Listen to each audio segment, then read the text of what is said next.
Hello and welcome to Flagstaff Arizona Living. My name is Tammy, and today I want to talk to you about the pros and cons of living in Flagstaff.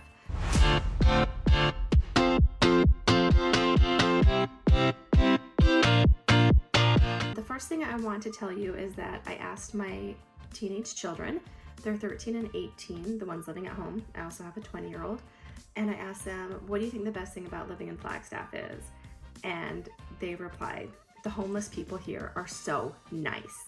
And then they continued to talk about the man who has a dog that wears glasses and a hat, and then the woman over by Walmart who has, you know, like a cart and how awesome she is. And I just thought that was so sweet. And I was kind of shocked. I was like, okay, well, that's great. But I think is what that reflects is that Flagstaff is a small town, number one. So let's start there. One of the pros about Flagstaff is a very small town. We have a very homey feeling there. You're kind of like with the Kevin Bacon 1 degree of separation. That's definitely how Flagstaff feels, is that you may not know somebody that you're talking to, but you definitely have somebody in common. We do not have a lot of traffic. We have 1 mile of traffic actually, and we still complain about it. It's on Milton, so it's between Target and the downtown area, and it just kind of gets congested there. But other than that, we do not have the regular traffic that you would see in a big city. We do have a freeway that takes you from Phoenix all the way up to Flagstaff.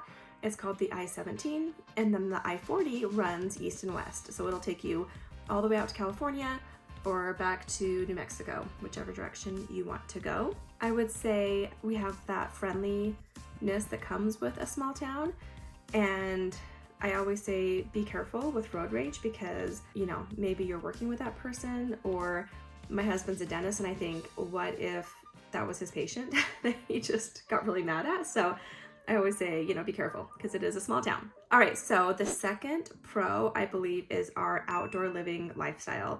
It is absolutely gorgeous in Flagstaff, and there are lots of opportunities to hit the trails.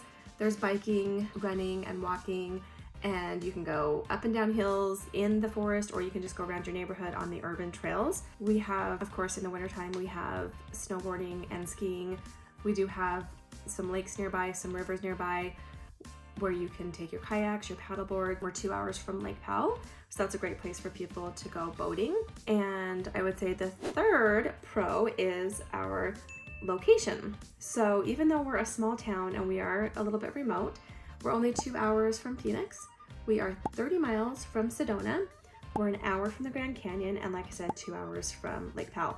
So even though we are a small town, you can get to where you need to be pretty quick, which I think is nice. The next one I would say is the education opportunities there in Flagstaff. I believe that is a pro. On top of like all the public schools, we have lots of charter schools. Of course, there's online school options if you've got children, if you're a young adult, or if you have adult children. We have a community college called Coconino Community College, and then we have a large university named Northern Arizona University, where you can major in all sorts of things. And there's also a really cool program called CCC2NAU, which my daughter is doing right now. So you'll start off at the community college and get your first couple of years under your belt at a much more reasonable price. And then you'll head on over to NAU to finish out whatever you want to study. And then I would say the fifth pro for me is our moderate temperatures. So I think a lot of people, when they hear about the state of Arizona in general, is what they think, which I did as well up until 14 years ago. I thought it was just one big desert. I thought Arizona was Phoenix and Phoenix was Arizona, and that's all there was to it. But it's not true. We have mountains in Arizona, and I live in one of the best mountain towns in Arizona. So up in Flagstaff, our temperatures in the summertime only hit about 85 degrees. Sometimes we get to 90 and then we think we're gonna die, but most of the time it's only 80 to 85 degrees, and there's always a little bit of a breeze for the most part. And then in the winter times, we do get snow. We can get down below 30, but for the most part, I would say if we get a snowstorm, it's gonna be lower temperatures.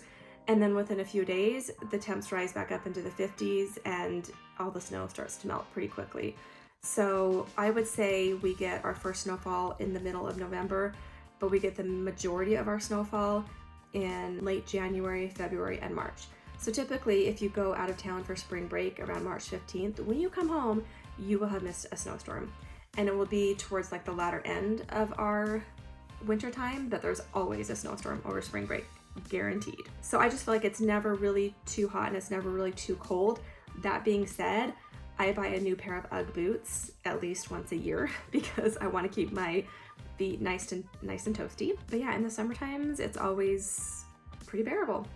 And if you really want to experience the heat, all you have to do is drive 2 hours south to Phoenix, and there you go. You'll know what it's like to hit 115. All right, so let's talk about some of the cons of Flagstaff. Let's start with the winters. Some people would assume that a negative is the snow, and that could be the case for you if you don't want to shovel snow. If you're older and you've just had it and your body likes the heat, the winter months may not be for you. We do have a whole bunch of big community of snowbirds that they'll be with us from March through November, and then they go down to Phoenix and they just kind of have two homes. Some of them have maybe an RV or a trailer that they take down to Phoenix to live in the wintertime because they don't want to have half of their closet filled with coats and jackets and boots. For me, I like switching things up. I like having a wardrobe change. I get tired of wearing the same clothes after 3 months, and I'm like, okay, I'm ready for fall, I'm ready for winter, let's do spring, let's do summer. I like having all the seasons. All right, our second con would be we have a high cost of living. Because we are a little bit more separated from the bigger cities, things are a little bit more expensive. Most importantly, housing. I believe that that's what I hear the most. The biggest buzz around town is that our cost of living for housing is very expensive. And so it's difficult for the middle income families to really find a place that they can afford. And so I know that the city's working on creating more affordable housing. There's lots of apartments going up, but I feel like it's the families, you know, with a couple of kids and maybe a pet that are really looking for those houses. And I would love to try to help you find that middle range for you, but I know that that's an issue. In fact, one of the sayings of Flagstaff, they call it poverty with a view, which I guess means we're not paid very well, but hey, at least we have the mountains to look at. So definitely keep that in mind. I would say there's a big need for skilled workers there. My husband is a dentist and we're always hiring folks who have any kind of skill in the dental industry. I think the same goes for medical offices, and you don't have to have a high degree to get into any of these businesses or these fields. We have space for you. So also we have a higher minimum wage. So currently our minimum wage is $15.50 an hour, and there was a law passed that Flagstaff's minimum wage will always be $3 more than the state's minimum wage. So if Arizona, I believe in January, will be raised to $13 minimum wage, Flagstaff will be bumped up to $16. So that is something to keep in mind. Okay, so our third con is how remote it is. So even though we are the biggest town in northern Arizona, we don't have a Costco. So that could be a deal breaker for some of you. We do have a Target and we have 2 Walmarts and 2 Home Depots, but we don't have a Costco. I believe our In-N-Out is coming, and everyone keeps asking for a Trader Joe's. We don't have one yet. We do have Whole Foods and Sprouts and a couple of other like natural grocers and such. As far as northern Arizona goes, we're all kind of sister cities. So we consider Prescott, kind of like Biscuit. Prescott is kind of like part of our community. We've got Williams 30 miles to the west, and Winslow is 30 miles to the east. And then a couple hours north of us is Page, Arizona. And so anyhow, all of these different areas we consider to be part of northern Arizona, and a lot of those communities are coming into our town in order to do their bigger shopping trips. So we are a little bit remote. It's 2 hours to an international airport, which is in Phoenix, but we also have a Flagstaff airport that is just right in town. If you add up the price of the ticket in Phoenix, the price of driving to Phoenix for gas, and then parking your car there, it's pretty much the same price. The reason why I usually fly out of Phoenix is for convenience as far as all the different options for airfare. In Flagstaff, there's only 1 or 2 airlines that fly out of there, I think just one. And so it's usually like, well, you can leave at, 6 a.m. or you can leave at 5 p.m. Whereas if I drove down to Phoenix, I could leave anytime on the hour throughout the day. So I usually choose to drive to Phoenix, but then there's other people who choose to fly to Flagstaff. So it's just totally a personal preference. There is also a shuttle. I think it's called Groom Transportation, and they have shuttles from Flagstaff to Phoenix like 13 times a day, and we use that service quite a bit as well. All right, so the fourth con I would say is, although we do have a lot of sports opportunities for, the youngsters and the teenagers, I have noticed that some kiddos who they're not feeling challenged enough with the group of kids that they might be playing with, and so they'll choose to do like travel soccer club, or they'll join like a cheerleading squad down in Phoenix. and then they end up driving to Phoenix 3 times a week just for practice. And then of course, if you stay in Flagstaff and you are playing on the teams there, in order to play other competitively with other teams, you might have to travel a little bit further. So I know when my son played football, there were some road trips where they went 3 or 4 hours just to play one game, and I of course was like, I don't think so.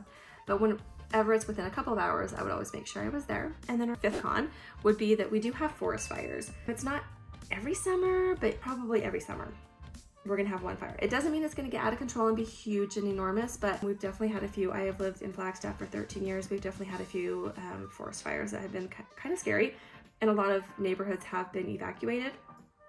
So that's just something to be looking at if you're looking for a home in Flagstaff. We can talk about what tends to happen. What tends to happen is there's just uneducated people going into the forest and starting a fire when we have like a fire ban, and then the winds pick up and off it goes, and it can burn the entire hillside within a matter of hours or days. And this last summer we did lose quite a few homes as well, which was really devastating. So I would say that would be another con. Overall, I feel like every con can be a pro and every pro can be a con. It just depends on what you want. Snow can be great for snowboarding and skiing, and it can be a con if you're not interested in shoveling it.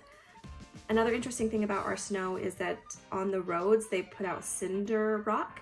They don't put salt on the roads. We have cinder mines in Flagstaff, so it's just a natural element that we have on hand. And that's kind of what they put down on the roads, make it a little bit more sticky so you don't slip and slide all over the place. So anyhow, I hope that you guys enjoyed this little video, the pros and cons of living in Flagstaff. If you are interested in finding a home in Flagstaff, I would love to show you around. I make videos a couple of times a week, so if you like and subscribe or tap the bell for notifications, you can see all the videos that I make, and I'm happy to help answer any questions, and I hope you guys have a great day. Thanks.